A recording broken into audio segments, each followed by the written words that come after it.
interview on Friday. Listen again. We have our interview with Thomas and Guy-Man from Daft Punk, and you're going to love it. Make sure you tune in. It's from 8 p.m. tonight, clocking in over 30 minutes. Hottest record from Stripes coming up, but tonight all about Daft Punk. Hello, this is Daft Punk speaking. WDPK 80.7, the sound of tomorrow, the music of today, brings you exclusively Daft Punk. Everything that we do each time is always being reactive to the previous piece of work that we're putting out. They go out and do things with incredible intensity and integrity, and they break all the rules. And just watch this space. This group are going to be around for a long time. Drag it, drop it, zip and zip it. Revolution 909.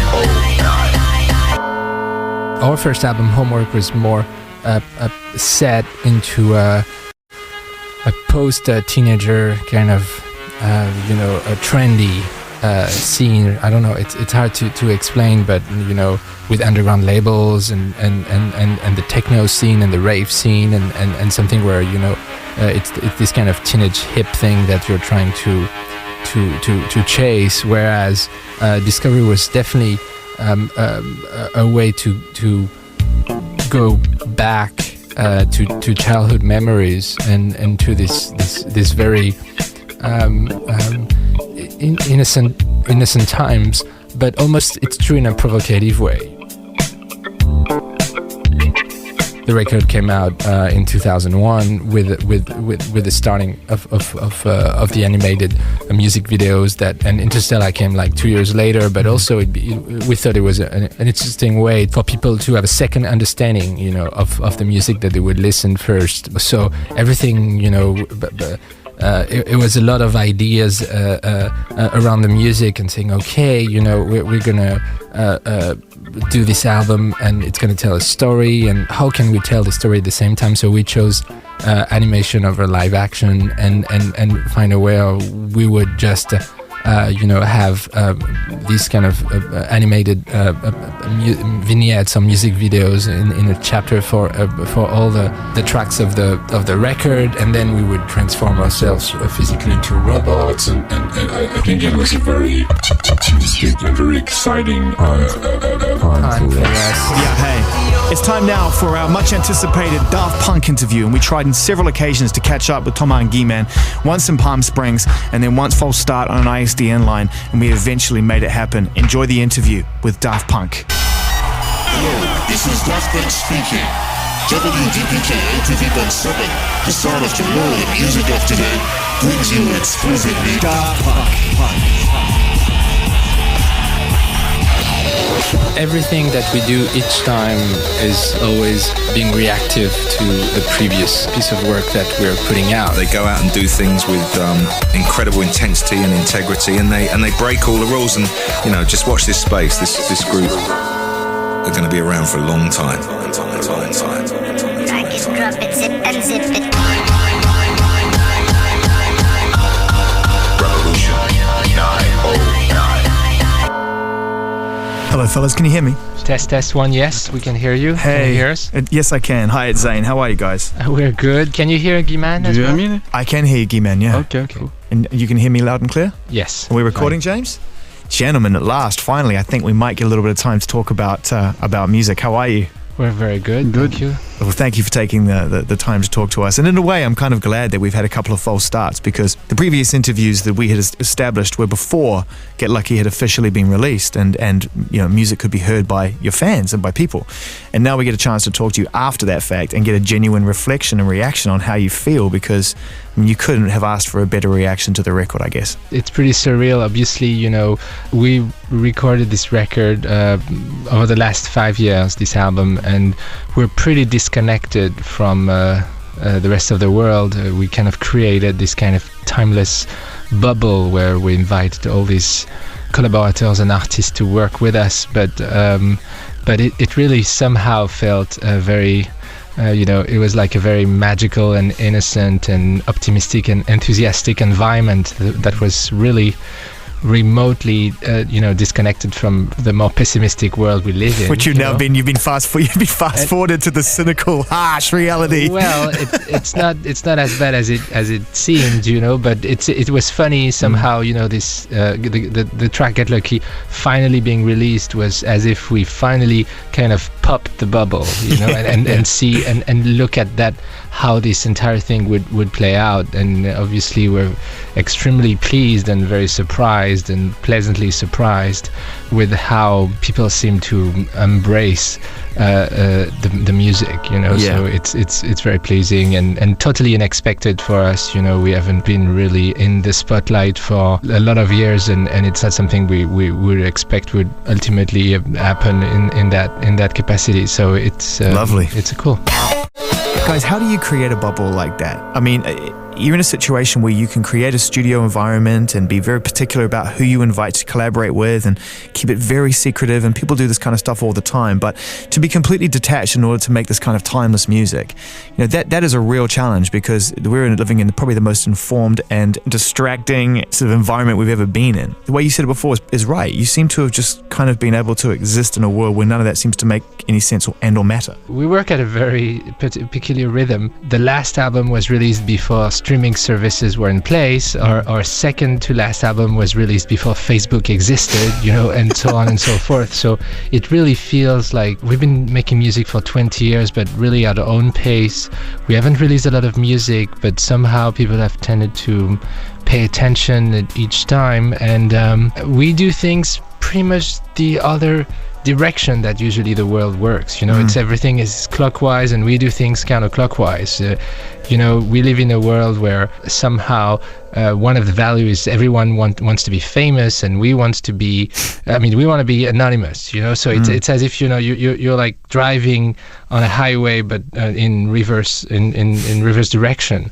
On the other hand, it's true that artists and people share a lot about their private life, or they communicate every 5 seconds, and we don't really communicate about anything, and when we do, it's every 5 years, so how magical for you. I can imagine pretty much every artist out there that's forced into a Twitter account right now is feeling fairly envious of that position. The problem with when you're forced into a Twitter account is like you can't go back after. I think we usually tend to think that control is not something you ultimately gain. You either keep from the start or you don't. If you take a filmmaker like Quentin Tarantino, from the first movie he did, he decided to do the most personal stuff, and he kept that control. It's really a misconception to feel like artists will be able to gain back a certain amount of control if this control has been somehow compromised along the way. So regarding your question about how do we create this bubble,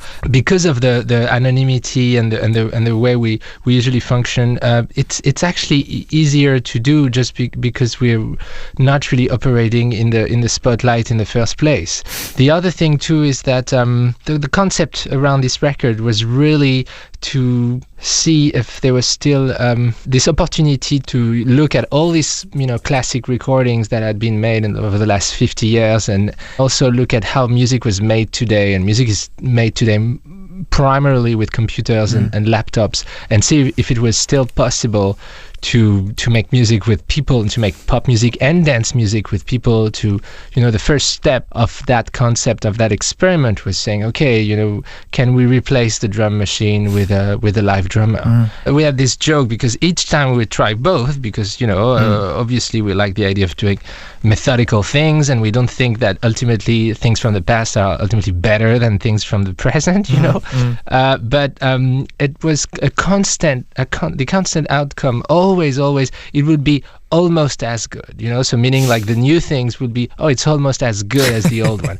But when you add all those details, and each detail is almost as good as the past, it starts to become like a bigger gap of some sort, So anyway, this so I'm just going to get rid of my computer now, because literally listening to the sound of your records, the production is so impeccable. And don't get us wrong, Zane. I feel there was definitely a very extensive use of the computer in the record itself, but it was really a certain use of technology that would be more invisible and some sort of under the hood use. If you take a track like a Touch, which is the track we did with Paul Williams, which actually sound pretty timeless. In essence, that's a track that was recorded with more than 250 tracks.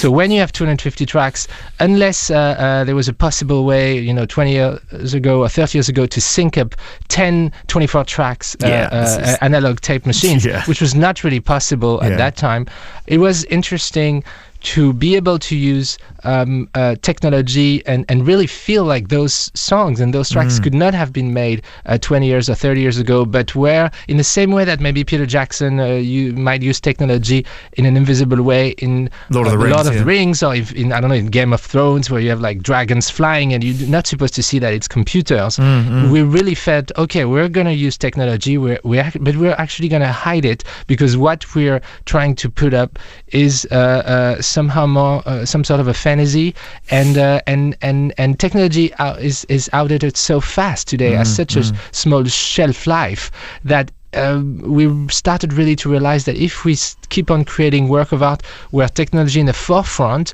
it's very likely that the work of art themselves and the music might just be outdated as fast as the technology itself. Buy it, use it, upgrade. The problem right now is that somehow we've reached this idea of the future, and we're really right now in the future.